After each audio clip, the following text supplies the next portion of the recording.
Hello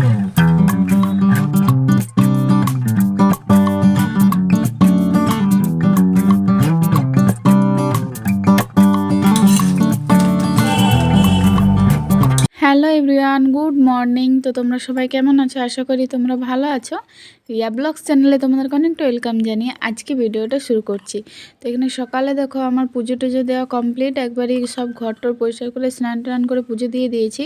আর লাডুকেও আমি স্নান করিয়ে দিয়েছি। তো এখানে দেখো আমি সিঁদুর আরও সব করে নিয়েছি। তো চলো, আর এখানটায় দেখো মন্দিরটা আমার ছিল, তো এখান থেকে ওইখানে মন্দিরটা মানে আমার বরকে দিয়ে আমি করাইছি, কারণ এইখানটায় লাডু সব কিছু মানে ফেলে দিত আর জায়গাও ছিল না। আর এই পাশটা আমি ফাঁকা করেছি লাডুর জিনিস রাখার জন্য। তো যাই হোক, তো মন্দিরটা ওইখানে করেছি আর এখানে সব ক্রিম ট্রিমগুলো আমি রেখেছি।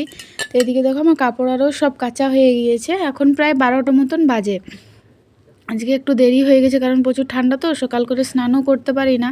তো তারপর দেখো এদিকে খাওয়া দাওয়া হয়ে গেছে। তো আমি ভিডিওটা তুলতে ভুলে গিয়েছিলাম। আমি বাসন টাসন কিছু ধুয়ে নিয়েছি আর কিছু আছে। তো এবার আমি লাডুকে ঘুম পাড়াবো আর এইগুলো আজকে সব পরিষ্কার করেছি, কারণ আজকে তো রবিবার, আবার সবজি টবজি নিয়ে আসবো। তো সেই জন্য ভাবলাম সব পরিষ্কার করে নিই। তো এখানে দেখো আমি লাডুকে ঘুম পাড়িয়ে দিয়েছি। তো চলো এবার আমি কাপড়গুলো ছাদে মেলে আসবো। ও ঘুমোচ্ছে, তো পাশের বাড়ির ওই দিদিকে বলে যাব। তো চলো কাপড়গুলো সব দিয়ে আসি। তো এখানে দেখো চলে এসেছি আমি ছাদে। আর এখানটাই মানে রোদে কিছু বুঝতে পারা যাচ্ছিল না, তো আমি এখানে জুম করে দেখাচ্ছিলাম এই প্লেনটা। এই সামনে এয়ারপোর্ট, তো অনেক কাছে থেকে দেখতে পাওয়া যায়। তো চলো এখানে আমি কাপড়গুলো সব মেলে দেবো। আর খুব সুন্দর রোদও উঠেছে, কিন্তু আজকে প্রচুর হাওয়া চলছে। তো ভাবলাম যে ছাদে আসবো লাডুকে নিয়ে, তো ও তো ঘুমিয়ে গেল। তো চলো কাপড়গুলো সব মেলে আমি আবার নিচে চলে যাব। তো এই দেখো নিচে চলে এলাম, আর ভালোই আজকে হাওয়াও চলছে। তো যাই এবারে একটু শুবো গা। তো তোমাদের সাথে সেই বিকেলে দেখা হবে। তারপরে দেখো এখানে বিকেলবেলা আমি সন্ধ্যা আরও দিয়ে দিয়েছি আর লাডুর বাবা এসছে। তারপরে আমি ছাদে এলাম, অন্ধকার হয়ে গেছে, এখন প্রায় 6:30 মতন বাজে। তো কাপড়গুলো নিতে এসছে আর কি সুন্দর লাগছে দেখো এখানে এয়ারপোর্টটা। তো একদম পুরো লাইট, খুব সুন্দর লাগে দেখতে। আর এটা অনেক বড় বিল্ডিং, তো এখান থেকে দেখতে পাওয়া যায়, বেশ ভালোই লাগে। আর আজকে কিন্তু বেশ ভালো ঠান্ডা পড়েছে, অনেক হাওয়া চলছে। জানি না রাত্রে যাব, তো মানে হাট আছে আজকে, যাব, কত ঠান্ডা। তো তারপর দেখো এখানে কাপড়গুলো আরও সব নিয়ে এলাম আর লাডু এখানে খেলা করছিল।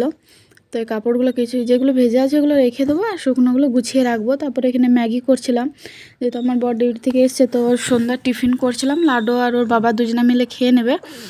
তো আর ও চিকেনও নিয়ে এসছে, তো আজকে একটু ভাবছি কিছু বানাবো।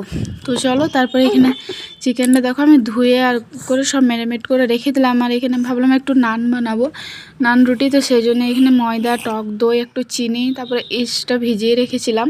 তো ওইগুলোই দিয়ে একটু ম্যারিনেট করে মাখিয়ে রেখে দিলাম। আর এখানে চিকেনটা করে নেবো আমি নর্মালি যেমন চিকেন রান্না করে এরকমভাবেই করলাম। আর এখানে দেখো ডোটা মাখিয়ে রেখেছি। তো চলো চিকেনটা আমি রান্না করে নিই। অনেক দিন ধরে ভাবছিলাম বানাবো, তো আজকে ফাইনালি বানালাম। তো বাকিটা আমি তোমাদের সাথে শেয়ার করতে পারিনি। তো কী করে, এই দেখো বাটার তো ছিল না, তো একটু ঘি ছিল, তো ঘি বুলিয়ে দিলাম। আমি তো ঘি খাই না, ওর বাবা লাডু খাবে। তো চলো ওদেরকে আমি দিয়ে দিই, তারপরে লাস্টে আমি খাবো, কারণ ঠান্ডা হয়ে গেলে শক্ত হয়ে যায়। তো এই দেখো খাওয়া দাওয়া করে নিচ্ছিলাম। খুব সুন্দর হয়েছিল কিন্তু খেতে, নানটা দারুণ হয়েছিল। আমি ভাবিনি যে এত সুন্দর হবে। আর লাডুকেও খাইয়ে দিলাম। তারপরে খাওয়া দাওয়া করে সব বাসন আরও সব ধুয়ে পরিষ্কার করে চলে এলাম মার্কেট। এই মার্কেট যাচ্ছিলাম। এখন প্রায় ওই 9:30 10টা মতন বাজে। একটু রাত্রে গেলে একটু ফাঁকা থাকে, নাহলে প্রচুর ভিড় থাকে। তো এই যে দেখো চলে এসেছি, আমাদের ওই রুমের থেকে একটু দূরেই। তো চলো এবারে সবজি বাজার আরও সব করে নিই। আর প্রচুর বাজার ছিল, তো সেই জন্য ভালো করে ভিডিওটা করতে পারিনি। আর লাডুও ছিল। তো চলো, তো আজকে ভিডিওটা আমি এখানেই শেষ করছি। তোমাদের সাথে ছোট্ট একটা ব্লগ শেয়ার করলাম।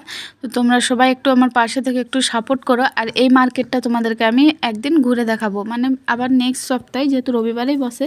তো চলো সবাই ভালো থেকো, টাটা সবাইকে।